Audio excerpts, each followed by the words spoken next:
Mwalimu Senene, niko hapa ofisini mpaka saa hizi. Ufunguo haujafika. Umemwagiza wanafunzi gani? Jamani, naomba huo ufunguo uje haraka. Mwalimu. Sawa. Mwalimu. Nakusikia na wewe nini? Shikamoo. Marahaba.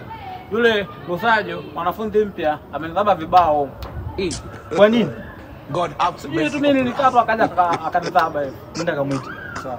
Yaani mgeni anakupiga wewe mwenyeji. Na wewe urefu una faida gani sasa? Niache na changanyikiwa mjukuu wangu. Akili zangu ziko.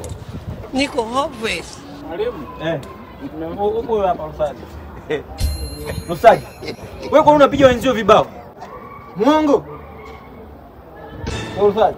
Mimi nimekupiga saa ngapi? Kwa darasa huko hivi. Huyu anaweza akakupiga kwenye hii hali kweli? Anaweza akakupiga hana mikono, anakupigaje huyu? Mbona kule alikuwa amenyoka tu? Kwa kama ulivyokuwa darasani. Saa ngapi? Mimi nimekupiga saa ngapi?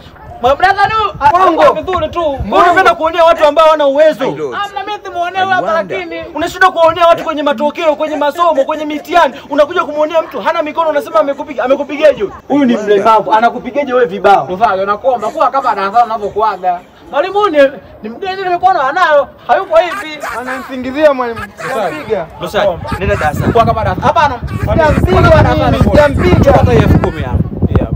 Toa mikono, apokee. Apokee mikono anaitoa wapi? Mwalimu hapo oga, anaandika na notes vizuri tu. Hapana, kama unanipa labda ni permission ya kupiga lakini. Hapa pokea sasa. Njoo nimpokelee. Bas. Lusajo, nenda darasani. Si unapakumbuka? Ndio. Nenda. Lusajo. Wewe, mbona unapenda kuonea watu? Mimi simuona mwalimu na mikono. Hana mikono, unamwona mikono wapi? Usingekuja nayo hapa. Darasani na wewe kule. Unasumbua watu tu. Kwa hiyo tunafanya kuhusu mimi sasa. Asante kwa kusogeza siku yangu.